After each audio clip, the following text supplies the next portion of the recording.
লোকমান আলাইহিস সালামের কয়েকটি উপদেশ আল্লাহর কাছে খুব বেশি পছন্দ হয়েছে। তিনি তার পুত্রকে কিছু উপদেশ করেছিলেন, সেটাকে আল্লাহ তাআলা কোরআনে পাঠ করে দিয়েছেন। আমরা আমাদের সন্তানদের ক্ষেত্রে সাধারণত যেটা করি সেটা হলো যে আমার সন্তান কি চায় আমরা সেটা কিনে দেওয়ার চেষ্টা করি। এটা দোষের না, ঠিক আছে, কিন্তু ইসলাম বলে তুমি তাকে ভোগ শেখাবার প্রয়োজন নাই। সন্তানের মুখে হাসি ফোটাবার জন্য তুমি চেষ্টা করবে, খুবই স্বাভাবিক, কিন্তু তোমার চেষ্টা হতে হবে তাকে স্যাক্রিফাইস শেখাবার জন্য, ত্যাগ শেখাবার জন্য। দেখুন, এই যে আয়োজন, সিয়ামের আয়োজন বলেন, সালাতের আয়োজন বলেন, সমস্ত আয়োজনগুলো এই স্যাক্রিফাইস শেখাবার আয়োজন। আমাদের ছোট ছোট বাচ্চারা রোজা রাখে, যখন তারা প্রথম রোজা রাখে তাদের কষ্ট হয়, আমরা তাদেরকে সান্ত্বনা দেই, অভয় দেই। এক পর্যায়ে তাদের মুখ শুকিয়ে আসে, তারপরেও তারা রোজা কন্টিনিউ করে, সন্ধ্যা পর্যন্ত রোজা যখন কমপ্লিট করতে পারে আমরা খুশি হই, তারা খুশি হয়ে যায়। এর মধ্য দিয়ে তারা আত্মনিয়ন্ত্রণ করতে শিখে। কারণ আপনার সন্তানের সামনে যে বিশাল জীবন অপেক্ষা করছে, আল্লাহ হায়াতে বাঁচিয়ে রাখলে তাকে, এই জীবনে সে যা কিছু চাইবে সবকিছুই কি তার ব্যাটে বলে হবে? তার জীবনে এমন বহু পরিস্থিতি আসবে যখন তার চাওয়ার সাথে পাওয়ার মিল হবে না, সে যা চাইবে তা হয়তো পাবে না। এই সময়টাতে সে কি করছে? আজকে গোটা পৃথিবীতে আপনি তাকিয়ে দেখেন, বিশেষ করে উন্নত দেশগুলোতে একটু বেশি করে যদি লক্ষ্য করেন, আপনারা আমার চাইতে নিশ্চয়ই ভালো জানেন, আমার অনেকগুলো দেশে যাওয়ার সুযোগ হয়েছে, কিন্তু আপনাদের অনেকে আছেন যারা তার চাইতে বেশি আপনারা বাইরে অবস্থান করেছেন। আমরা আমাদের কিশোরদের, আমাদের শিশুদের, আমাদের সন্তানদের তাদের মুখে হাসি ফোটাবার জন্য আমরা যত চেষ্টা করি, আমাদের যতটা সামর্থ্য আছে, উন্নত দেশগুলো, ইউরোপিয়ানদের, আমেরিকানদের, পশ্চিমে, পূর্বে, তাদের সামর্থ্য আমাদের চাইতে অনেক বেশি আছে। কিন্তু আপনি যদি তাদেরকে খুব গভীরভাবে না হলেও সাদামাঠা কোন রকম পর্যবেক্ষণ করবার সুযোগ হয়ে থাকে, সেই সোসাইটি এবং ফ্যামিলিগুলোকে কাছে থেকে দেখার সুযোগ হয়ে থাকে, আমি নির্ঘাত বলতে পারি যে আপনি বলবেন তাদের শিশুদের চাইতে আপনার শিশু অনেক সুখে আছে। তাদের সন্তানদের চাইতে, তাদের কিশোরদের চাইতে মানসিকভাবে আপনার, আমার সন্তানরা, আমাদের কিশোররা অনেক ভালো আছে। ডিপ্রেশন যদি বলেন, তো আমাদের সন্তানরা তাদের চাইতে অনেক ভালো আছে, আর তারা অনেক ডিপ্রেসড হয়ে আছে।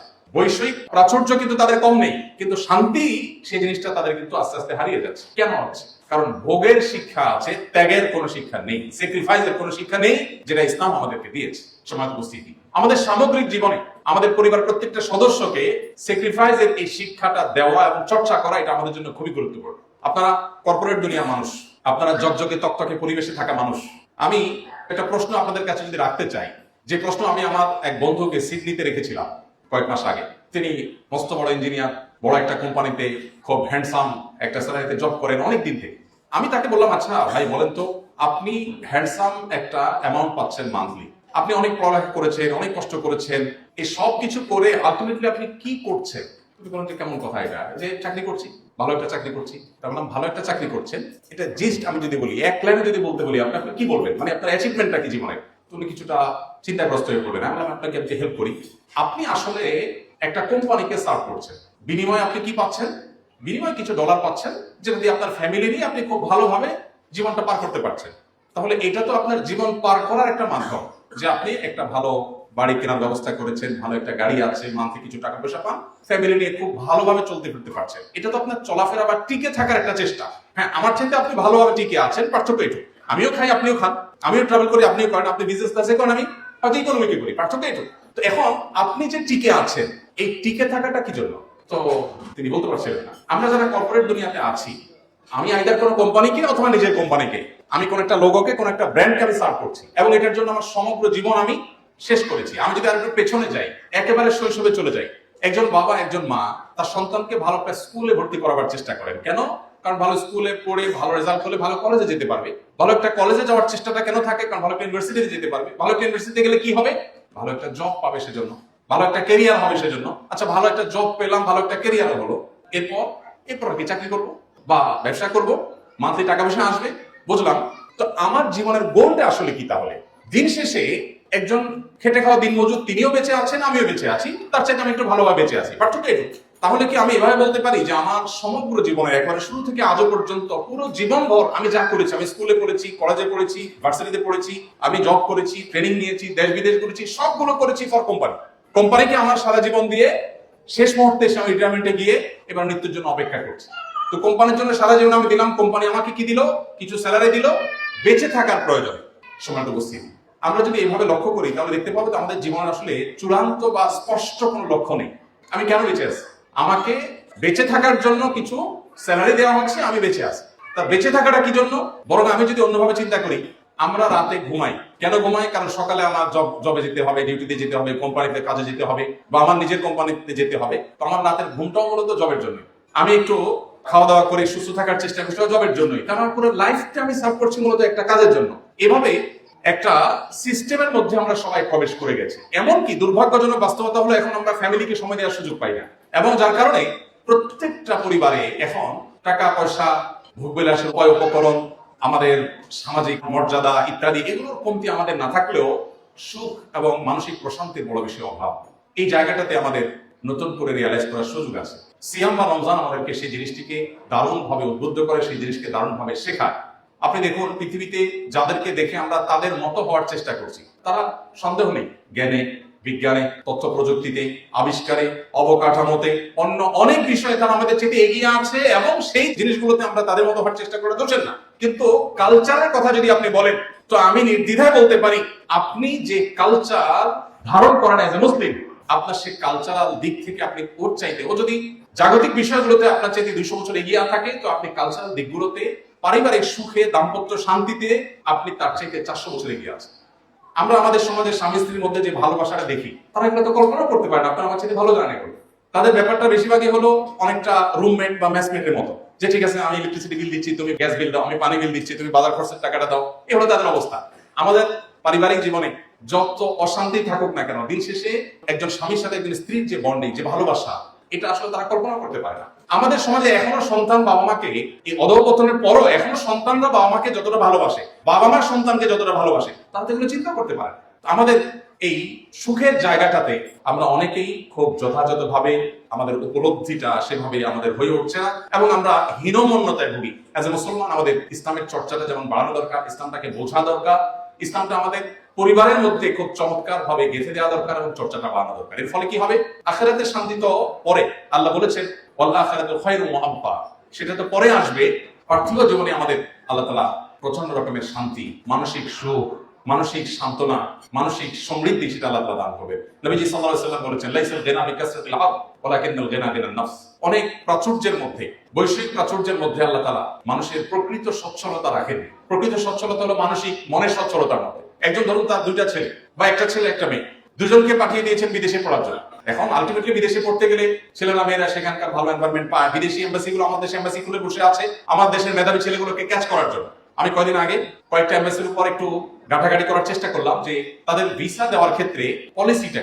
তো আমি অবাক হলাম, আপনারা অনেকে হয়তো আগে থেকেই জানেন, আপনি একজন প্রতিষ্ঠিত মানুষ, আপনি একটা ভিজিট ভিসা অ্যাপ্লাই করেন, হয়তো আপনাকে রিজেক্ট করতে পারে, বাট আপনার ছেলে যদি স্টুডেন্ট ভিসার জন্য দাঁড়ায়, তাকে রিজেক্ট করার সম্ভাবনা খুবই কম। অবাক করার ব্যাপার না? আপনি একজন প্রতিষ্ঠিত ব্যবসায়ী, হয়তো আপনাকে রিজেক্ট করতে পারে, কিন্তু আপনার ছেলে যদি মোটামুটি তাদের পারপাস সার্ভ করে, তাহলে তাকে তারা ভিসা দিয়ে দিবে। কোন কোন দেশ আছে 95% এর বেশি তারা স্টুডেন্ট ভিসা তারা আপনার অ্যাপ্রুভ করে। কাহিনী কি?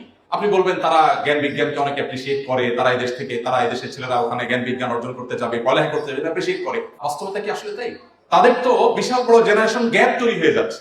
তাদের বিবাহ বহির্ভূত সম্পর্ককে তারা স্বাভাবিক করার ফলে তাদের দেশে প্রণোদনা দিয়ে, পৃথিবীর এমন একটা উন্নত দেশ হয়তো আমরা খুঁজে বের করতে পারবো না যেই দেশ সন্তান জন্ম দেওয়ার জন্য প্রণোদনা দেয় না। একটা দেশও উন্নত এরকম পাওয়া আমার মনে হয় অলমোস্ট অসম্ভব। কেন? টাকা দিচ্ছে, পয়সা দিচ্ছে, মান্থলি বাধা দিচ্ছে, এটা দিচ্ছে, সেটা দিচ্ছে, কিন্তু সন্তান জন্মের হার বাড়ছে না। ওই যে মানুষের টেন্ডেন্সি নষ্ট হয়ে গেছে, যার ফলশ্রুতিতে আপনার দেখা যাচ্ছে যে খুব ভয়াবহ একটা জায়গায় তারা চলে আসছে। আমরা কিন্তু সেই ক্রাইসিসে নাই, তারা যে ক্রাইসিসে আছে। তো এই যে ব্যাপারটা, এই জায়গাগুলো আমাদেরকে নতুন করে ভাবতে শেখায় যে কালচারালি আল্লাহ তাআলা আমাদেরকে অনেক ভালো জায়গা রেখেছে, অনেক ভালো জায়গা রেখেছে। আমি যে কথাটা বলছিলাম যে আমাদের সন্তানদেরকে ওরা ক্যাচ করতে চায়, কারণ ওখানে গেলে ওরা থেকে যায়। এখন মানসিক শান্তি আর প্রাচুর্য দুই জিনিস। বৈশ্বিক প্রাচুর্য, কারো হয়তো 2টা ছেলে আছে, অথবা একটা ছেলে একটা মেয়ে আছে। আজকাল তো 1-2টা ছেলে মেয়ের বেশি নেই। আমি হুজুর মানুষ, এই কথা বললে আপনারা তো মাইন্ড করবেন। জগতের সবচেয়ে বড় মিথ্যা কথাগুলোর মধ্যে একটা হলো ছোট সংসার সুখী সংসার। এটা জগতের কয়েকটা অতি পরিচিত, অতি প্রসিদ্ধ মিথ্যা কথাগুলোর একটা। আপনি যত দুঃখী পরিবার দেখবেন, এর বেশিরভাগ দেখবেন যে খুব সংক্ষিপ্ত এবং ছোট পরিবার। সরি টু সে, পশ্চিমারা আমাদেরকে শিখাইছে যে খবরদার বেশি সন্তান নেওয়া যাবে না। ওরা এখন সন্তান বাড়ানোর চেষ্টা করতেছে, হাতে পায়ে ধরে বাড়াতে পারছে না। ওরা যে গর্তে ঢুকেছে, আমরা এটাতে ঢুকা শুরু করছি। ওরা যেখানে আটকা পড়ে গেছে, ফেঁসে গেছে, আমরা এখন ফাঁসতে শুরু করেছি। আপনি দেখেন তারা কেন সন্তান বাড়ানোর চেষ্টা করছে এখন। আমি অনেক আগে ব্যাংককে এক বাংলাদেশি সিনিয়র, অনেক বয়স্ক ছিলেন, এখন মারা গেছেন, উনি ইন্টারপ্রেটার ছিলেন একটা হসপিটালে। ওনার সাথে পরিচয় হওয়ার পরে জিজ্ঞেস করলাম, ভাই বাচ্চা কাচ্চা কজন? উনি খুব অল্প অসংখ্যক বাচ্চা বললেন। তো আমি বললাম যে এত অল্প, আমি জানি তো এখানে তো সরকার অনেক বাচ্চা হওয়ার জন্য প্রণোদনা দেয়। তিনি বললেন, ভাই সেটা তো আপনি এখনকার কথা বলছেন, আমি আজ থেকে বহু বছর আগে আসছি, আপনি তখন ছোট ছিলেন বয়সে। তাই বললাম তাহলে কি ইস্যু কি? বলে যে তখন এখানে সন্তান বেশি নিলে রীতিমতো পানিশমেন্ট করা হলো, সন্তান বেশি নেওয়া যাবে না, দেশে মানুষ বেড়ে যাচ্ছে, কমাইতে হবে। তো সেজন্য সন্তান আমার অল্প।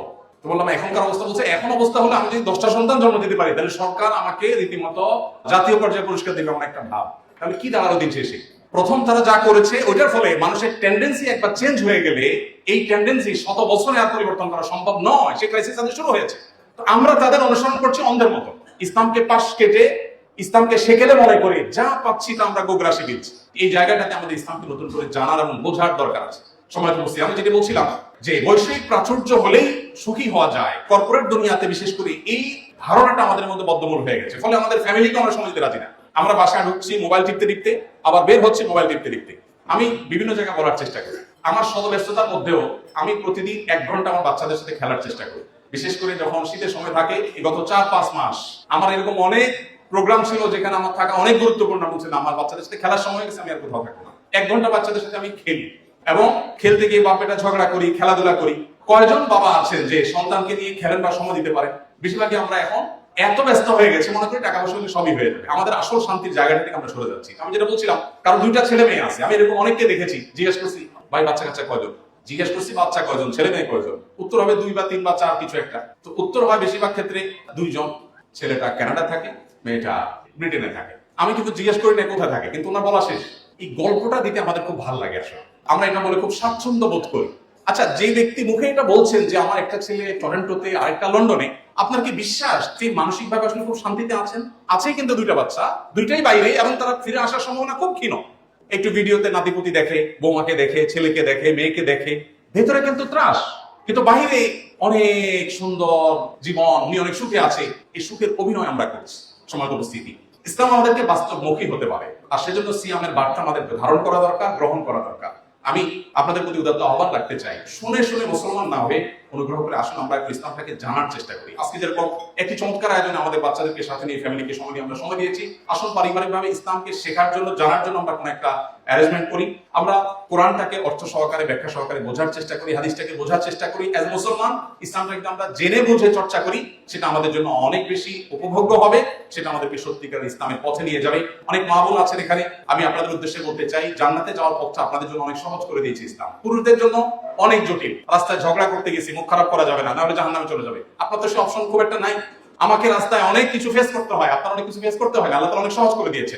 আমি আশা করব আমাদের আদরের যে কলিজার টুকরো সন্তানগুলো আছে তারা দুধে ভাতে থাকুক, এই স্বপ্ন আমরা চাইবো ঠিকই। তার পাশাপাশি তারা যেন আল্লাহবিদ হয়, ভালো মানুষ হয়, সেই জিনিসটা আমরা যেন চাই, এবং তাদেরকে সত্যিকারের সুন্দরের পথ যেন আমরা দেখিয়ে দিয়ে যেতে পারি। মা হিসাবে আপনাদের দায়িত্ব বাবাদের চাইতে এই জায়গাটাতে একটু বেশি। আপনারা যদি এটা করতে পারেন তাহলে এটা হবে আপনার আমার আখিরাতের সবচেয়ে বড় পুঁজি, সবচেয়ে বড় অর্জন। আল্লাহ তাআলা আমাদের সবাইকে সে তৌফিক দান করুন। আমি বিক্ষিপ্ত এবং এলোমেলো কিছু কথা বলেছি, যদি আপনারা কেউ কষ্ট পেয়ে থাকেন আমাকে মাফ করবেন।